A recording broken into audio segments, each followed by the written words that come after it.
wanted to talk today about early entry saw cuts. We asked our guys usually to check after they pick up their cylinders. You can see we poured this slab over here last night. Larry's doing floor flatness now. And we just use a little cheap pocket ruler.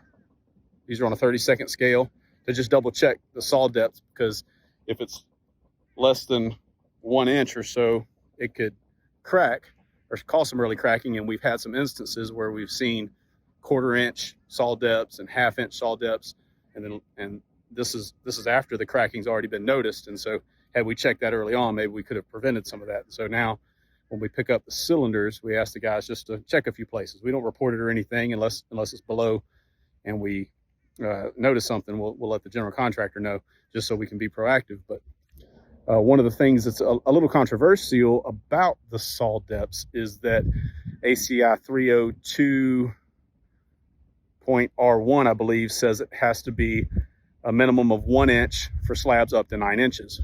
And that was a spec written in 2015. And then ACI 322, I believe it is, was written in 2020 or 21. It says it has to be a minimum of 1 inch or 1/5 of the slab depth, whichever is greater. And so if you're pouring these thicker slabs, it could be that 1 inch isn't enough, depending on which ACI you're using. What is that? Over 1 inch. It's like 1.25 inches. So that's good. And then we just check a few places randomly.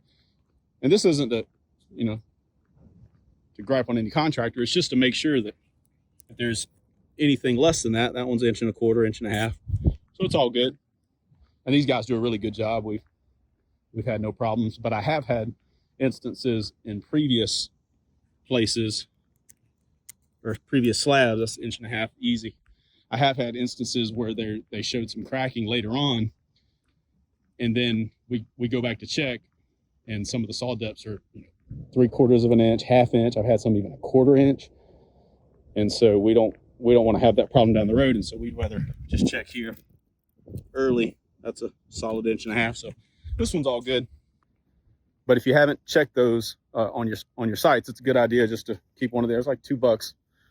Keep these in the hands of your inspectors and they can give it a quick check. We don't even report on this. It's just something, if it's out of spec, we just let the contractor know so they can take some preemptive measures just to try to help prevent cracking and have a better product.